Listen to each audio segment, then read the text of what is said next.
Bonjour, ici Thierry, agriculteur d'aujourd'hui. Alors comme je vous l'avais promis, je me trouve donc avec Patrick. Bonjour Patrick. Bonjour. Voilà, qui est commercial donc pour la société La Baronne Sitaf et qui va nous expliquer un peu l'utilité que peut avoir une citerne et les différents usages qu'on peut avoir. Alors moi on a vu que c'était voilà, pour un usage particulier d'utilisation tampon. Quels sont les différents usages qu'un agriculteur peut avoir pour utiliser ces cuves souples ? Alors, on a une variété de citernes qui peuvent être fonction du contenant qu'on va mettre à l'intérieur. Donc, tout bonnement, là, on parle de l'eau, mais bien souvent, les agriculteurs nous posent la question par rapport à de l'engrais liquide, et puis le milieu de l'élevage par rapport au lisier. Et on va de plus en plus vers des projets de méthanisation, et on peut aller vers des digestats. D'accord, donc il y a vraiment une utilisation assez large. Oui. Alors en général, pourquoi on va plutôt s'orienter sur ce type de cuve? Alors moi je dirais, la première chose c'est l'aspect intéressant du tarif, parce que c'est vrai qu'on est sur des prix qui sont intéressants. J'allais dire la mobilité aussi de ces cuves, de pouvoir les utiliser à un endroit et pouvoir les déplacer par rapport à une grosse cuve. Est-ce qu'il y a d'autres intérêts pour les agriculteurs en général de partir sur ces types de cuves-là? Alors l'intérêt c'est qu'on peut monter sur des volumes très importants, on va jusqu'à du 2000 m3, donc si vous envisagez d'autres technologies c'est d'autres prix. L'intérêt secondaire c'est généralement au milieu de l'agricole vous avez de la place et c'est un petit peu l'inconvénient de notre technologie. Ouais, il faut beaucoup de place pour étaler la cuve. Voilà, puisque la cuve quel que soit le volume elle va monter à 1,50 m, 1,60 m maximum. Voilà. Donc derrière, au niveau de l'implantation, ça se fait simplement au détail près qu'il faut bien avoir un sol qui soit plat. Sinon, on risque d'avoir des problématiques. C'est la petite problématique qu'on a vue dans la précédente vidéo et que j'ai eue, c'est-à-dire que j'avais pas forcément mis le niveau, j'avais pas lu le manuel comme il faut, comme tout agriculteur qui se respecte, j'ai voulu faire aller plus vite que la musique. Ouais. Et donc je me suis retrouvé avec la cuve qui a roulé. Bon, il n'y a pas eu de conséquences, mais pour autant, c'est vrai qu'il faut un sol plat, quoi. Voilà. Exactement, et l'eau va vous mettre de niveau. Et c'est comme si vous mettiez de l'eau dans un sac en plastique, vous soulevez le plateau et vous voyez que le tissu, enfin le plastique va rouler. La citerne fera exactement la même chose. Alors la question que je me suis posée aussi pour ce type de citerne, c'est quelle durée de vie, parce qu'on est sur quelque chose de souple, ça paraît être une bâche, un tissu. C'est garanti combien de temps? Alors, la Baronne Sitaf, on a un historique de 60 ans, donc on peut bien en parler. Nous, l'engagement qu'on a, c'est à la fois sur le tissu et la fabrication, on est sur une garantie de 10 ans, avec, en fonction des qualités de bâche, on peut descendre à 5 ans. Mais globalement, dans le milieu agricole, les gens demandent minimum 10 ans. Et dans la pratique, il y a des cuves qui ont quel âge? Vous en avez encore qui ont... Alors, là, je n'ai pas l'échantillon sur moi, mais je me balade régulièrement avec un échantillon qui a, je l'ai estimé, 18 ans, 20 ans. Ce qui se passe, c'est que votre cuve, elle ne va pas dépérir et s'éclater. Simplement, elle va arriver à cartonner et on aura des suintements. Voilà. D'accord, donc on peut avoir une légère dégradation peut-être au niveau des coutures, c'est ça, enfin des collages, mais a priori ça reste en état et ça fonctionne encore pour une vingtaine d'années en principe, quoi. Voilà. Alors nous actuellement, on vend aussi, indépendamment de milieu agricole, des citernes eau pour l'incendie. Ouais. Ces citernes, elles sont remplies et généralement, elles ne sont jamais utilisées pour être vidées, sauf cas de sinistre. Ouais. Alors que dans le milieu agricole, on va retrouver une citerne qui va être remplie, descendue, remplie. C'est le cas de celle-ci qui est en train d'être remplie d'ailleurs. Voilà. Donc, bon, le tissu travaille un peu plus, mais ce qu'il faut savoir, c'est qu'au niveau du tissu, on a une trame polyester sur laquelle on a une induction. Et il y a une bonne durée de vie sans aucun problème. J'allais dire, c'est certainement pire de pouvoir la remballer et la replier en 4, comme une piscine de jardin qu'on s'amuse à replier l'hiver. Quand on ressort, elle est craquée parce qu'elle a pris une pliure et c'est ce qui est mauvais, quoi. Exactement. Bon, le petit point aussi où il faut se méfier, entre autres en milieu agricole, si vous avez des rats et tout, de ranger la citerne dans un endroit où il n'y a pas trop de rats, parce que c'est pas qu'ils vont venir nicher dedans, et dès qu'ils nichent, on peut avoir des petites conséquences désastreuses.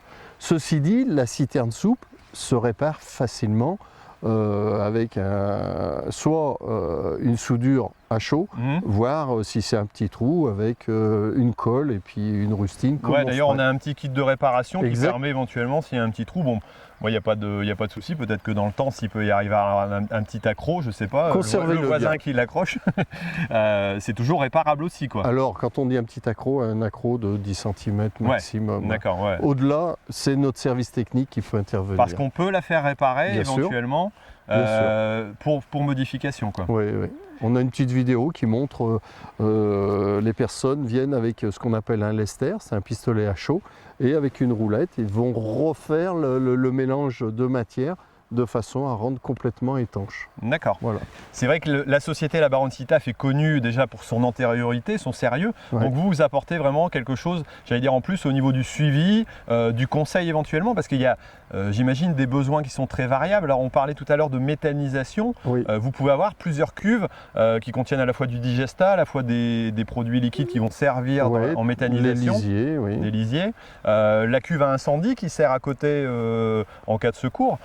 Donc vous avez parfois des clients qui ont 3-4 cuves en usage, quoi. On peut avoir des applications très variées et vraiment, je dirais, c'est le plus qu'on peut apporter au niveau de la Baronne Sitaf, c'est de répondre à toutes ces problématiques qui ne sont pas hyper complexes, mais notre rôle, c'est de conseiller et d'apporter des solutions avec une certaine pertinence, notamment typiquement dans votre problématique de récupération d'eau, qui peut être de la récupération d'eau de forage, comme on a ici, mais ça peut être de la récupération de toiture ou voire un mixte.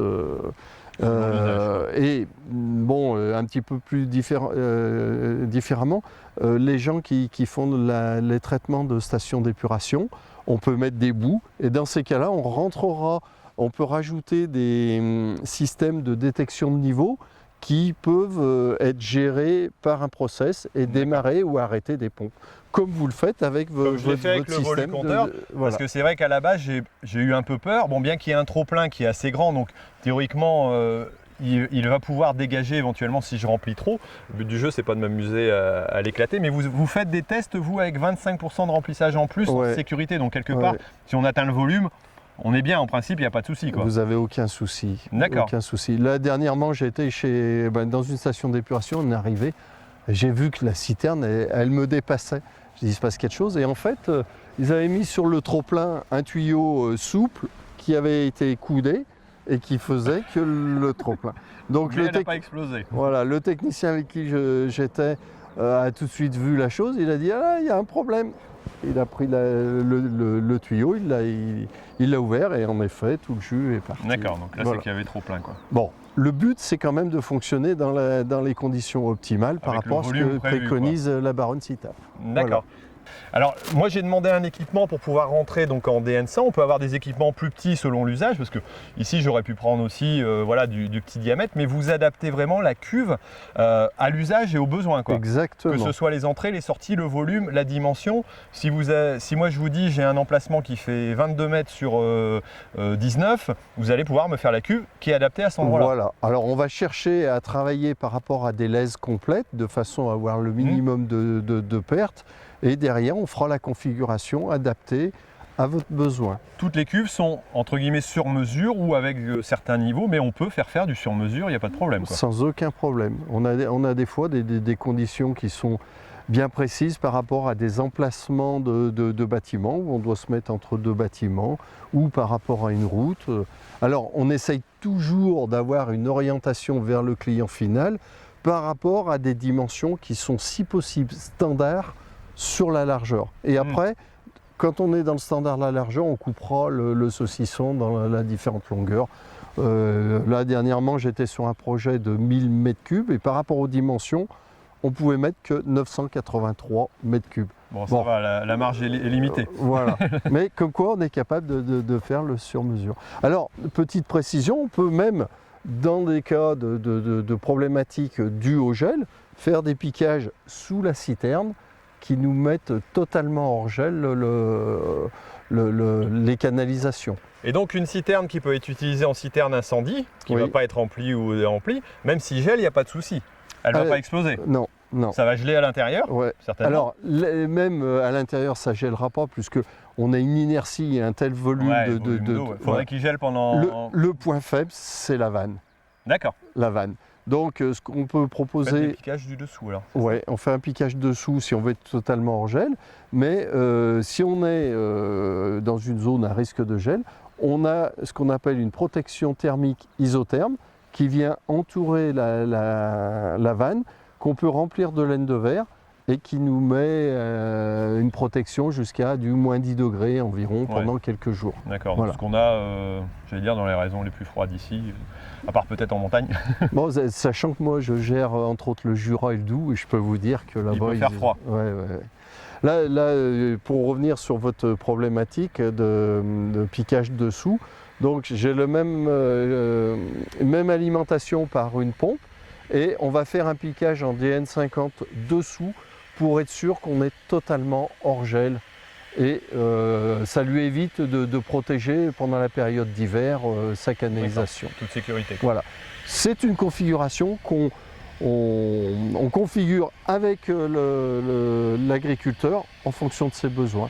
Et on essaye d'être force de proposition. Après, le décideur reste l'agriculteur quand même. D'accord. Alors là, c'est en train de se fermer a priori. J'entends que ça resserre, ça doit être tout simplement la quantité. Donc on n'est pas encore tout à fait à hauteur maximum, on arrive à 1,50 m, c'est ça de hauteur? Oui. A priori. Oui, cette citerne, elle est de 1,50 m. D'accord, pour d'autres, certains plus gros volumes, on peut monter à 1,60 m, c'est le maximum. D'accord. Et au niveau sécurité, donc les seuls éléments à prendre en compte, c'est un niveau plat au niveau du sol. Ouais. Voilà. Ouais. Éviter d'avoir, oui c'est vrai que c'est quand même comique vu le tour que j'ai eu, c'est quand même d'éviter d'avoir en sous-sol aussi, donc là je l'avais mis sur du sable. C'est très bien. Si on a un caillou ou quoi que ce soit, forcément, on va risquer. Donc, alors, on peut préconiser de mettre le cas échéant un géotextile, un petit peu comme vous avez mis. Voilà, j'étais en provisoire aussi, je sais que je vais la bouger l'année prochaine. Quoi, voilà. Ça permet d'une chose d'éviter de trop la salir, ses besoins, et surtout, si elle reste un petit peu dans le temps, éviter que les mauvaises herbes elles poussent autour, ça protège un peu. Ouais, bon. C'est pour la propreté aussi des abords. Quoi. Exactement. Ok. Alors là, la cuve vient de, le remplissage vient de s'arrêter. Alors ça fait glou-glou, c'est marrant. Je sais pas si on l'entend. C'est l'air qui repasse, mais bon, c'est fait pour. Faut que ça puisse. Il digère. Il digère. Il digère. Voilà, c'est l'heure. Alors merci Patrick pour tous ces renseignements. Alors si quelqu'un est intéressé pour installer une cuve comme celle-ci, comment il fait? Il va pouvoir contacter par le site internet, il y a des numéros de téléphone je suppose? Le site internet c'est la meilleure solution, comme ça c'est indépendant de la région d'où il appelle. Et en fonction de ça, soit au travers de l'appel, soit d'une adresse mail contact, on aura le commercial qui le rappellera et qui reprendra contact. On a depuis peu mis en place une ligne de chat. Donc si c'est au moment où on est en chat, il aura en interactif. On peut avoir en direct le renseignement. Donc le site c'est labaroncitaf.fr. Donc je vais le mettre ici en dessous pour ceux qui veulent y aller. Vous pouvez aller voir. Et puis éventuellement il existe d'autres revendeurs, mais c'est à vous qu'on peut contacter directement pour pouvoir avoir les renseignements techniques, parce que c'est là où j'allais dire l'intérêt c'est de trouver exactement le produit dont on a besoin et le conseil, parce que moi je crois que vous en avez profité. J'en ai profité parce que c'est vrai qu'on ne sait pas exactement pour les sorties, pour les rentrées, pour le type d'usage. Je pense que c'est important d'avoir un contact pour ce genre de conseils, quoi. On essaye d'être proactif au niveau du conseil, de travailler par rapport à l'expérience qu'on a déjà eue au niveau des différentes applications. Et puis, en fonction du lieu géographique, on met en liaison avec des gens qui ont cette pertinence si besoin. Et c'est vrai que moi, dans mon achat, ça a été un critère important. Alors déjà, c'est une société française qui a 60 ans, donc qui est quand même réputée. Ouais. Ça m'a rassuré parce qu'au départ, la cuve souple, honnêtement, on ne connaît pas, c'est pas forcément évident. Mais c'est vrai qu'en plus, là, l'usage, franchement, je suis content. Mais c'est vrai que ça permet, j'allais dire aussi peut-être de se rassurer, de pouvoir poser les questions à quelqu'un qui s'y connaît, et donc d'avoir les réponses, et je pense que c'est important. Donc les renseignements, vous les avez ici en dessous. Alors merci Patrick pour tous ces renseignements. Pour moi. Et puis si vous êtes intéressé, n'hésitez pas à aller voir. Ça peut toujours être utile selon l'usage et selon, j'allais dire, l'utilisation qu'on pourra en avoir. Voilà. Mais de la même manière, j'ai bien appris par rapport à l'application goutte à goutte, qui n'est pas une application que je propose le plus souvent, mais bon, j'évolue aussi avec... Comme quoi, il y a plein d'usages possibles avec ce type de cuve. Exactement, voilà. Bon, merci. Alors merci à vous, Thierry. Et puis surtout ne l'oubliez pas, l'agriculture mérite d'être expliquée. Allez, ciao. Au revoir.